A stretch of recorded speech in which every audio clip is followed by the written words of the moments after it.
గురుగారు అలాగే దేవతామూర్తుల్లో మనకి అభిషేక ప్రియులుంటారు, అలంకార ప్రియులుంటారు. మాందేశ్వరుడు ప్రీతి చెందాలంటే ఏం చేస్తే బావుంటుంది? ఈయన ఆరాధన ప్రియుడు. ఈయన ఆరాధన చేసుకోవాలంటే చక్కగా వచ్చి స్వామివారి దగ్గర ఇప్పుడు బాధాతప్త హృదయంతో ఇక్కడికి ఎవరైనా వస్తారు శ్మశానంలో. 100% అలాగే వస్తారు. యద్భావం తద్భవతి. ఒక వివాహానికి వెళ్ళేటప్పుడు ఏడుస్తూ వెళ్ళరు. ఒక ఒక వ్యక్తి చనిపోతే నవ్వుతూ వెళ్ళరు. అంటే యద్భావం అంటే అక్కడ ఏముంది, తద్భవతి అలాగే వెళ్తాం. ఇక్కడికి బాధాతప్త హృదయంతో మనం ఇక్కడికి వస్తాం.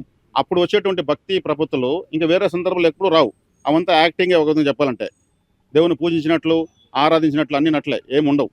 ఇక్కడ వచ్చే కాడికి 100% వాళ్ళ యొక్క సోల్ అంటే వాళ్ళ ఆత్మ నివేదన, భగవంతుడు ఆత్మ నివేదన చూస్తాడు. మన డ్రెస్సు, మన ఆస్తిపాస్తులు చూడ్డు. అది ఇక్కడ మాత్రం కలుగుతుంది. కాబట్టి ఆయన ఆరాధన ప్రియుడు. నిజంగా ఇతనిలో పరివర్తన వచ్చింది. నిజంగా మారినాడు కాబట్టి మన దగ్గర నిలుచుకున్నాడు. మారగలిగిన వాళ్ళే మాందేశ్వరుడి దగ్గరికి వస్తారు. మంచి మనిషి కన్నా మారని మనిషి మహామనిషి. కాబట్టి ఇక్కడ మార్పు చెందిన వాళ్ళే రాగలుగుతారు. మార్పు చెందిన వాళ్ళే గొప్ప వాళ్ళు కాగలుగుతారు. అటువంటి వాళ్ళకే ఇక్కడ మాందేశ్వరుడు ప్రతిష్ఠించబడ్డాడు.